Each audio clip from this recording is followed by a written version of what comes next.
Welcome everybody to the second in our face-to-face interviews. I know technical issues not holding you back today.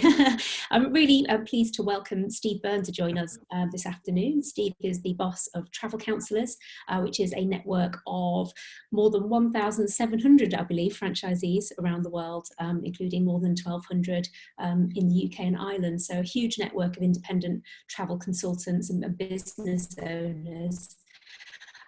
Steve, thanks very much for joining us. Really wanted to just check in and see, from your point of view, get a bit of insight as to how the last few weeks have played out, really, from Travel Counsellors' point of view. Okay, well, it's good to be able to join you all. We're all getting used to this more consistent way of working from home, aren't we? And I think I'm dreading one of those embarrassing moments where one of my teenage daughters walks into this room and starts ranting at me in front of everyone. Hopefully that won't happen. The country and then travel within as well has had a tremendous shock, hasn't it? And we've all individually had to contend with a huge number of things. I think first and foremost, certainly when we come to our own internal communications, we've been reminding ourselves that this is a human story. It's a health story. We have very sadly, the TC community over the course of the past 7 days had people within our community have lost family members because of this terrible virus. So I think you start and end any sort of conversation about it, about making sure that people are well and healthy, and that you're doing all that you can, both individually and as a business, to manage the risk associated with this current virus. So I don't think you ever lose sight of that. I think then when you get into how it's impacting on us, I think although it's impacting every sector, but I think if you look globally, then the travel in its broadest sense, which including aviation, is being impacted the most.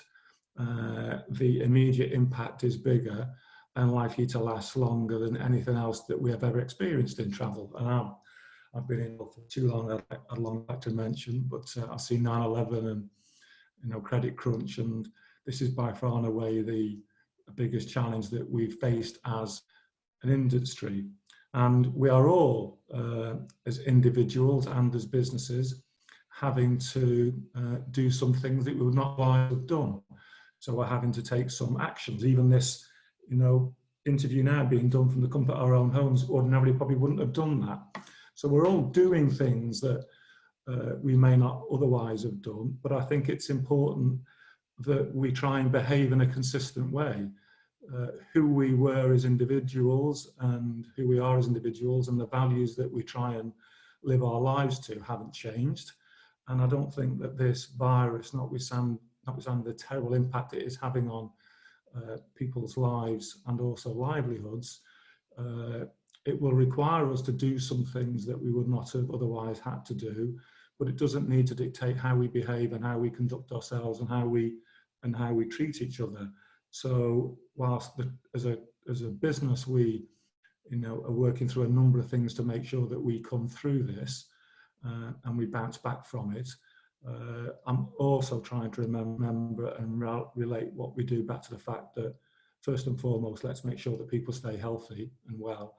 And then secondly, let's not let this virus dictate how we behave, even though some of the things that we might need to do are quite difficult. You obviously already had a very established and successful ecosystem with which to kind of communicate with all your travel counsellors. Are you doing anything differently in terms of keeping in touch with them and supporting them at the moment, or is what you kind of already had in place doing the job? I think it moves on. I think none of us had the answers to this when it first started. We didn't know what we were dealing with, did we? In our initial stages, we were very much focused on enabling people to be informed. What does this mean for people? And when it first started, people were still travelling. There was some travel bans on, but it wasn't consistent. So how can we help our travel counsellors be informed? How can we make sure that we protect people from a health and safety point of view? So when we had offices and we were having visitors, we were taking action about where those visitors travel to. And then we were also looking at opportunities. And now in doing that, we created a support hub. So it's a knowledge bank, in effect, a digital knowledge bank that was there to help people be informed and stay safe, and then look at opportunities. And we've expanded that now. As clearly the impact has grown since mid-February.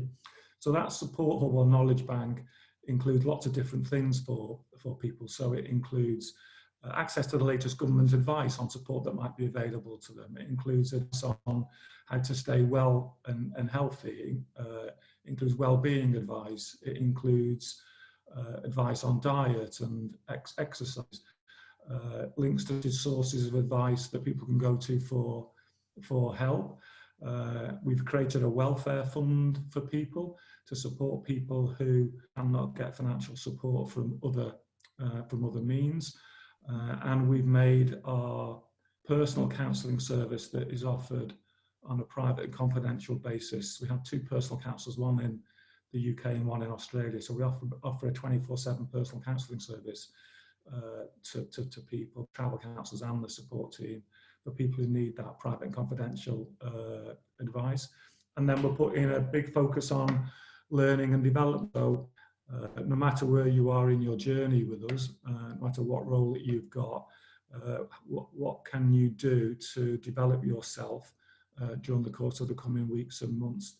I think the final thing that we're trying to do, again in our very own imperfect way, is over communicate. And the travel counsellors are probably sick on the sight of me. I'm boring myself by being on Zoom all the time, to be honest.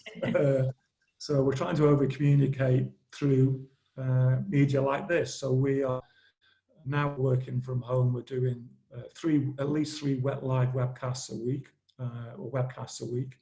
and then a daily update to make ourselves visible, accessible, and real to people. So I think in a time of challenge like this is, I don't think you can. I think it's impossible to over communicate. And I think people are looking for support. They're looking for solace. They're looking for comfort.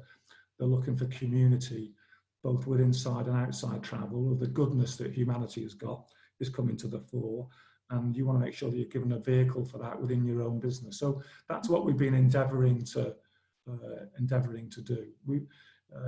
You're having to make some difficult decisions. Customers are cancelling holidays they would like to have been able to go on. Everyone to make some things they would not have liked to have done. But as I say, the important thing, I think, is the way that you conduct yourself and stay true to the things that were dear to you 2 months ago, and they'll be the same things that are dear to you in 2 years' time when this has passed. I know you'll be in touch with your travel counsellors on a daily basis. Have you seen any sort of shifts in sentiment and how they're sort of feeling about the situation as the weeks have gone on? I think you've got to be honest with yourself. It's a roller coaster, isn't it? You know, this is a roller coaster, and some of us are having literal bad hair days because we can't get to a hairdresser and all that sort of stuff. It's a roller coaster. So what you've got to try and do is make sure that you're putting physical things in place to help people. That includes leading by example. You know, I ordinarily am a fan and believer in leading from the back and creating a platform for others. But you know, in times like this, in your own imperfect way, you step to the fore and you try and set the tone for what we are trying to do as a business.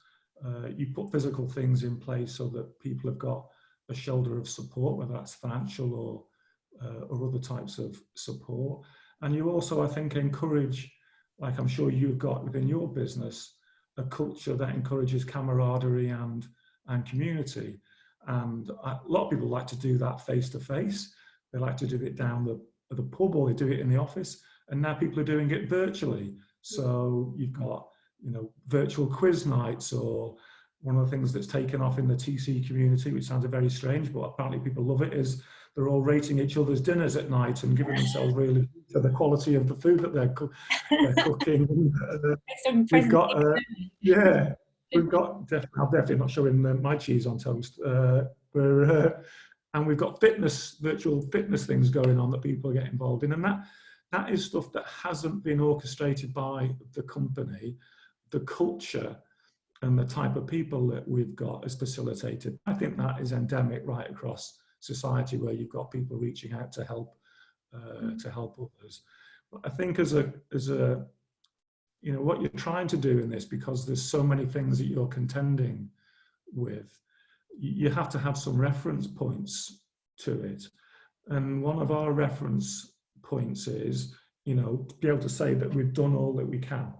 So have we done all that we can for the people that are looking to us?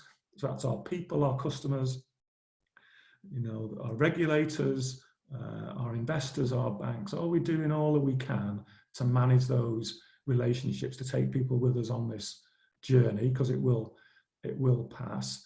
And when it comes to people, because essentially we're all people businesses, aren't we?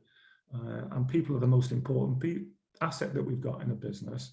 And when it comes to people, we don't want to leave anyone behind.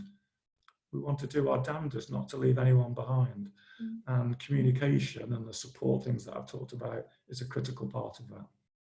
Yeah, it's incredibly difficult at the moment, isn't it, to plan too far ahead and to predict what's going to return when. I mean, at your level of the business, what sort of planning scenarios do you even have in motion at the moment? You're hoping that travel might come back in 3 months' time, 6 months' time, or are you playing with all sorts of possible eventualities? I think the principles of which you run we're a reasonably large business now, aren't we? 700 million, or it was 700 million and 2,500 people. The principles which you run a business of scale and a small to medium-sized business in your own personal finances are no different, I think, and common sense applies. So the old adage is true, is that you plan for the worst and hope for the best. So in terms of how you're running your finances, you've got a responsibility to all the people that look to the community that you're part of, to make sure that you come through this. So we've got a responsibility to make sure that in 6 months, 12 months time, Travel Counsellors is the first port of call for customers who want a high level of bespoke service, for people who want to have their own travel business, for people who want a salaried role in a business like ours. So we've got a responsibility to the people that we've got and all the people that will join us to make sure that we come through this. So you plan for the worst and hope for the best. There are lots of scenarios out there, and I read a report this morning from McKinsey, and it's saying anything from a 6-month lag in travel up to 18 months. Well, they're two massive ranges to contend with. So my only advice would be for people who are thinking about their own personal finances that are reliant on a rolling travel like you and I, is to plan for the worst. I think it's prudent to assume you're not going to get a huge amount of income in place, at least over the summer, and the normality in terms of going back to the demand that we had 2 months or so ago may take longer than that to return. So you have to position yourself for that and put all the support in place so that when you come out of it, you've retained the things that are most important to you. And in our business, I think it's true in most businesses, the two things that you're looking to retain are, one, your talent, because your business is nothing without people, and secondly, customers, because you don't have a business unless you've got customers. So, what are you doing whilst you manage this period of challenge to know that you keep the people that you've got, or as many as possible, and you keep as many customers that you've got as possible. And in doing all that, you stay true to your values. If your values are based on endeavouring in your own imperfect way to do the right thing by people and do the right thing for customers, and the stuff that you need to do will come naturally.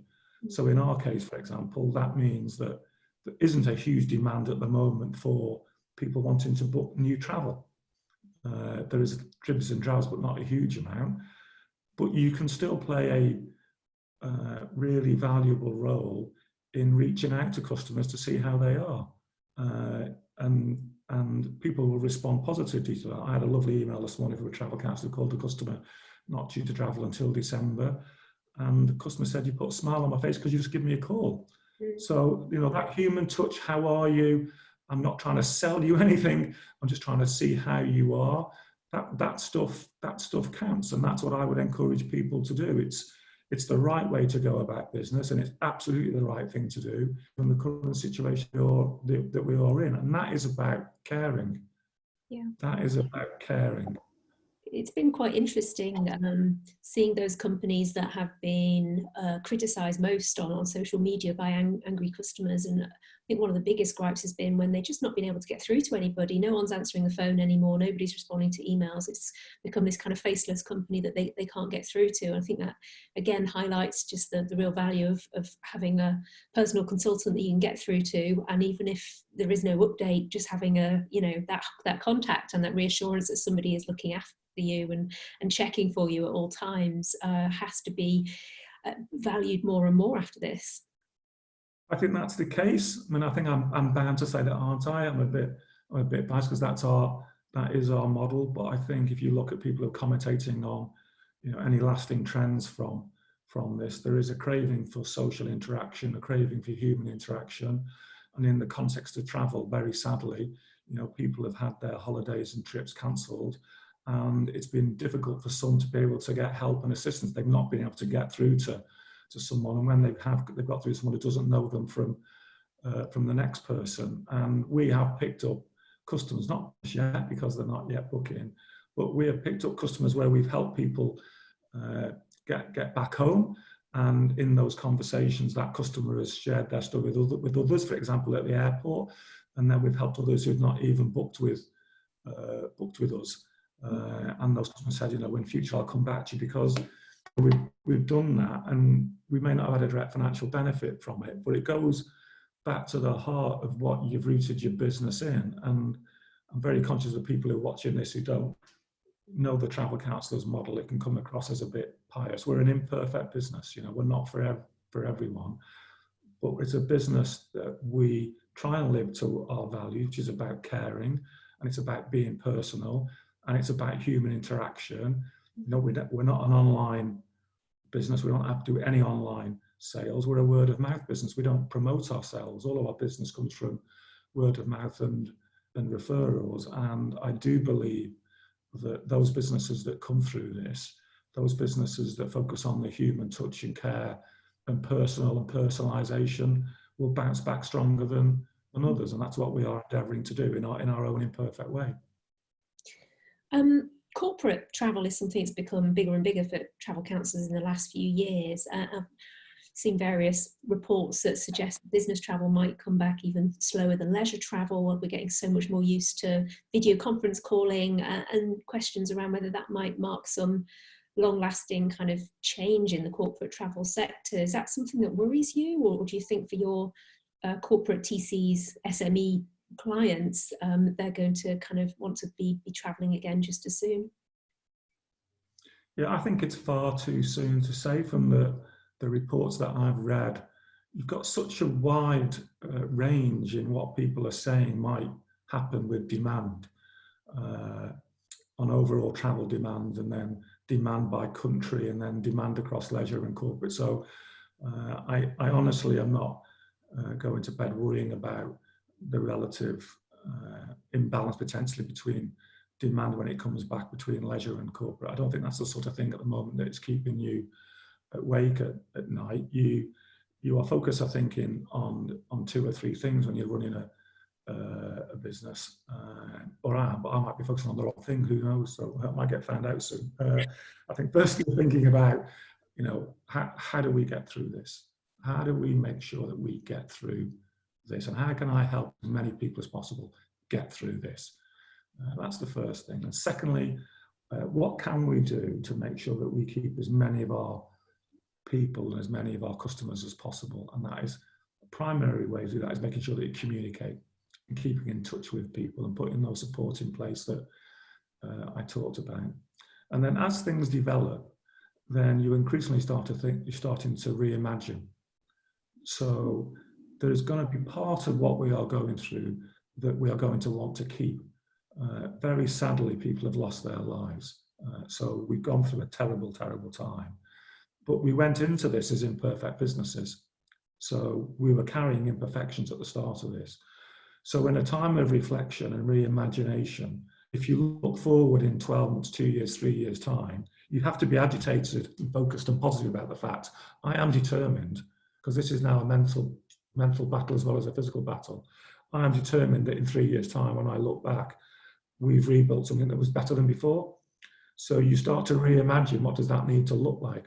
So what aspects of things are we currently going through that I want to actually protect? And people will latch onto the fact that, for example, as you just said, Pippa, some people might be using video conferencing more than before. That might become the new norm, or working from home, or whatever it might be. You've got to think through, I think, in terms of your business, when you reimagine what you want it to look like in 2 years' time, and then start to build towards that, and start to build towards it pretty quickly, because I think demand at some point will pick up pretty quickly. And I think the key to that is keeping things personal, keeping things human, and letting people have flexibility. So one of the obvious things that people will latch onto that may be the new norm is a greater acceptance of people working from home. That wasn't such a big change for us, because our 2,000 travel counsellors work from home, and our support team, have worked from home for 1 or 2 days a week now for a period of time. But I think that's got a degree of personalisation to it, hasn't it? So some people, and we were chatting before we came on air about commuting. Some of your team are getting the benefit of not having a long commute and all the money that goes with that. That might be something permanent that you want to retain in your business. Other people who are currently working at home, and they may not be getting the best experience because they've got children at home as well, the thought of working from home on a permanent basis will not be great. They'll be desperate to get back into the office. So I think what you've got to do as a business is think about what's important to you as a business. And for us, it's about keeping things personal. So if we're more accepting of working from home, that lets people make choices about that in a way that works for them, but let's not force people to do it. So I think you've got to imagine what sort of business do you want to be? What did you have before that you want to keep, which will be a lot? What did you have before that actually you knew wasn't right, and this has forced you to address it? And what have you learned going through the process that enables you to come out of it better than you were before? And there will be less competitors than before, very sadly, and that is sad because it means people losing their jobs. There may be less demand. It may take time for demand to pick up, but that means there's more opportunity for those people that come through it, for those businesses that have retained their customers by keeping in touch with them, retain their people by trying to do the right thing by them, and try to stay true to their values in the most difficult of times. And coming back to the customer challenge at the moment, which you mentioned, that some holiday makers are desperate to have their money back. They really, really need that cash refund. And Travel Counsellors is one of the few retailers with quite a different model, your trust fund model, and that's been one of your kind of big selling points really for several years. Are you finding that a large majority of TC's customers are asking for a full refund, or are you actually having a lot of bookings held over to next year? I think you go back to what set you apart at the start of this process that you want to keep, because I think it was very important, and this thing started to develop and you saw the scale and the impact of it, that you didn't want to be like a rabbit in the headlights thinking, what do I do? And you don't want to panic, and you don't want to lash out. I think you needed to be calm, and I think you needed to reflect.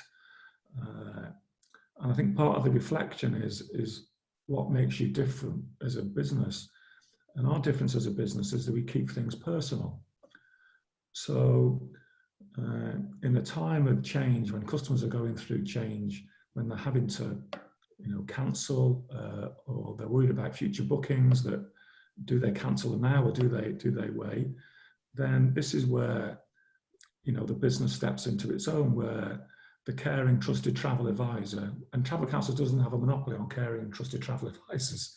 We've got 2,000 of them, and we believe the very best, but there are thousands of others in travel who love working in travel because they love traveling, they like caring for their customers. The sort of people who, when they go to bed tonight, they don't sleep unless they've got to do something for a customer. They want that holiday to be, call them when they're away, say you're having a great time, and call them when they're back, say, did you have a great time? Because that's what they do. So what our travel counsellors will have been doing is talking to customers and saying, what would you like to do, and giving them that trusted, impartial advice.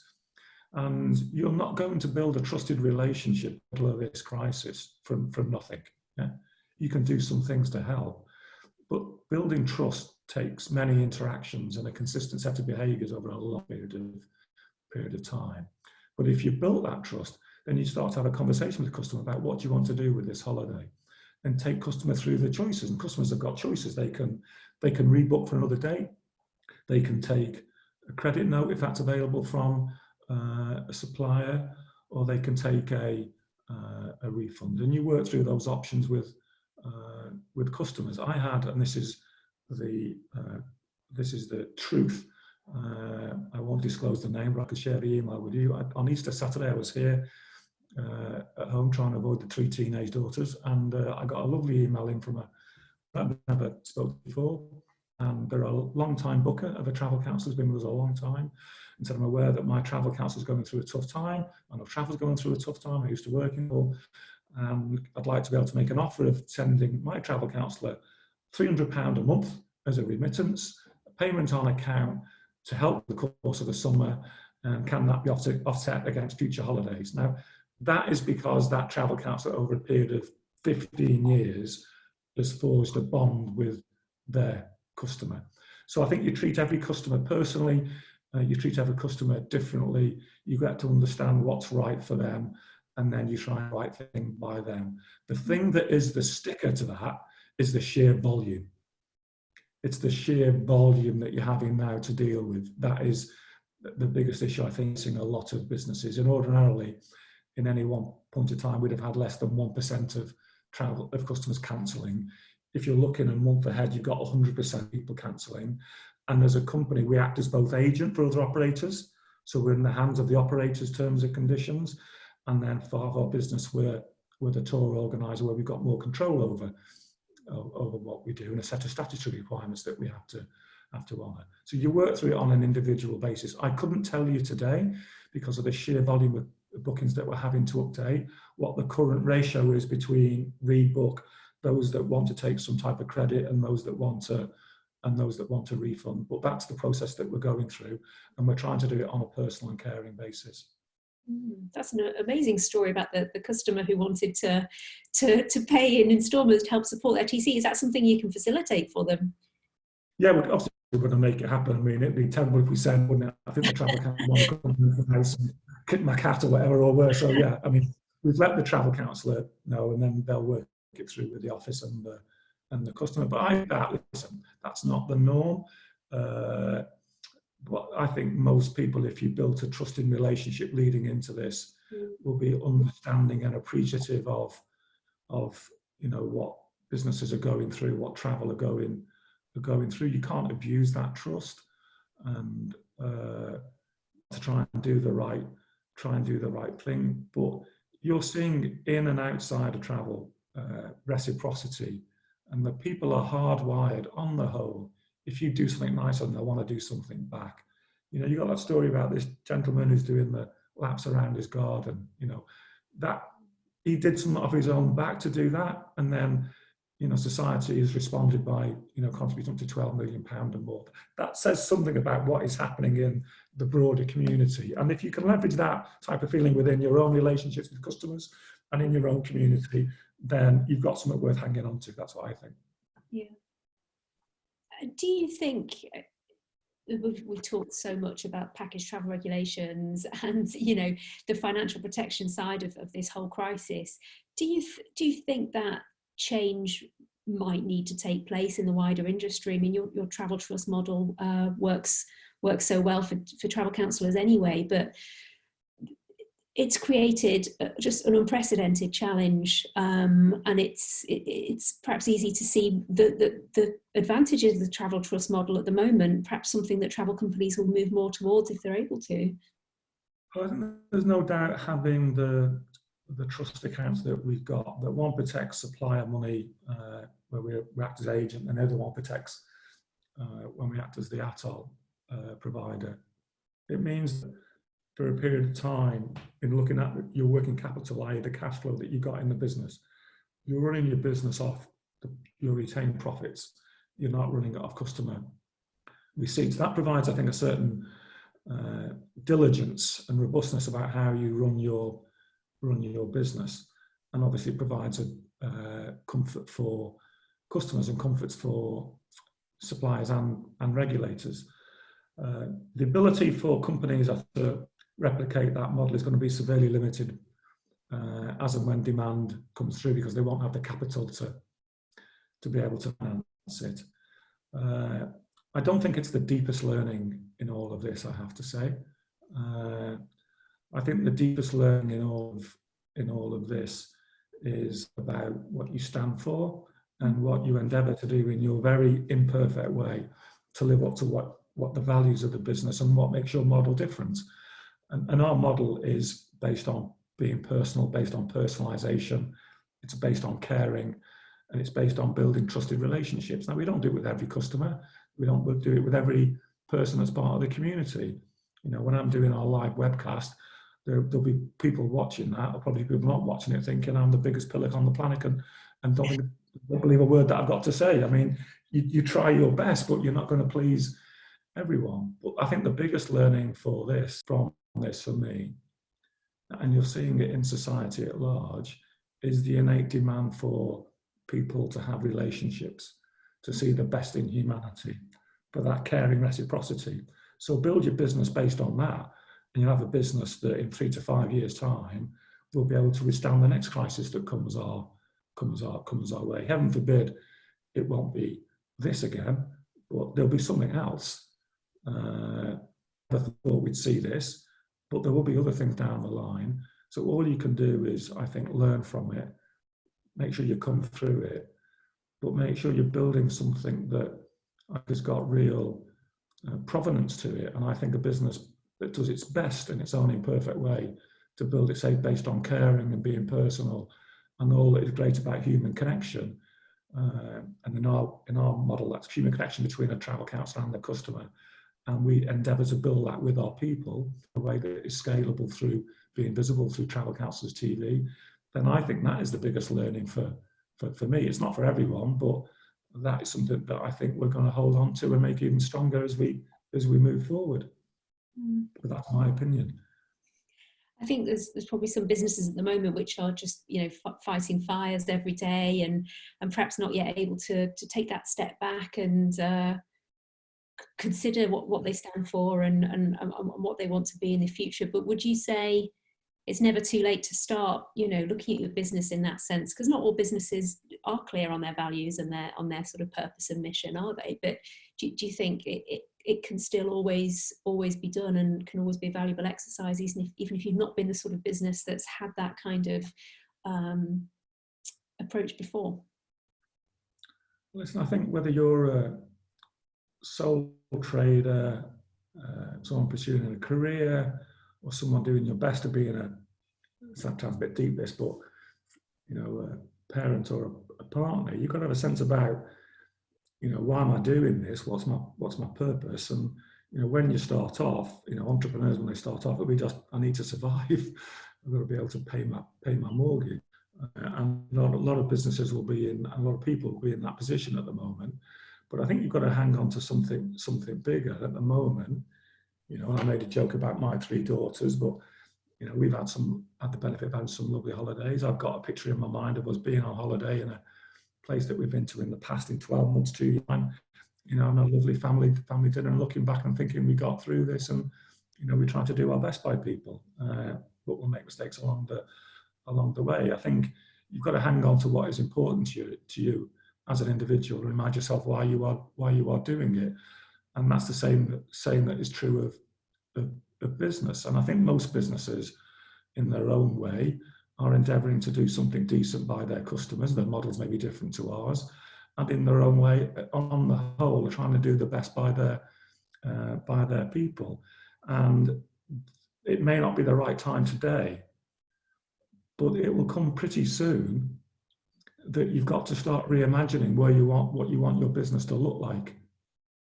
What do you want your business to look like, especially if the demand takes some time to come back, that is going to require you to reorganize your business and try and keep the things that you feel were special, but be able to read in a way that is relevant and in some ways better.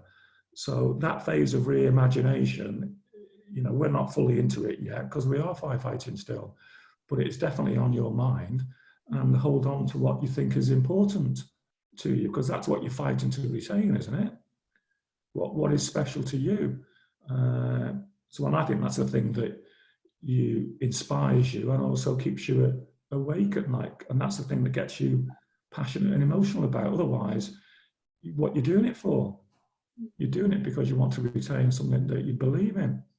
And I believe in our travel councils believe in doing the right thing by their customers, and they worry themselves to death if they're not doing that. And I believe our travel councils, because they're entrepreneurs, are worth celebrating. Not many people doing that. And people who have their own business are the backbone of the UK economy. There's 5 million of them, and we should be supporting them and celebrating the people who take that step. And the travel council couldn't do their job without the commitments of the people who support them, who in our crisis team have been working incredible hours over the course of the past month to support, you know, thousands of customers who need to be repatriated, etc. And our job as leaders is to support them. They're the most important people in the business. So we have to fight our way through this to make sure that they've got a future that's good for them and their families. That's why we're doing it. Great. Well, thank you very much, Steve, for joining us and talking so kind of honestly about travel council's experience of this crazy time so far. I think there was lots there to inspire others as well, and get them thinking about how they might try to come out the other side with some real learnings and positives after things have moved on. So thank you very much for your time, and thanks to everybody on Facebook Live who's joined us as well. Had lots of lovely comments coming through. I'll have to send them to you later, Steve, because you've probably not seen them. But thanks very much, Steve, for your time. Real pleasure. For you who are watching, we will get through this. The industry will get through this. Yeah, we will get through this. Yeah, the latent demand to experience the world has not gone away. Yeah. We will get through this. We have to stick together and support each other, and we'll get through it, and this will pass. Thank you very much for listening to me anyway. Take care. Take care.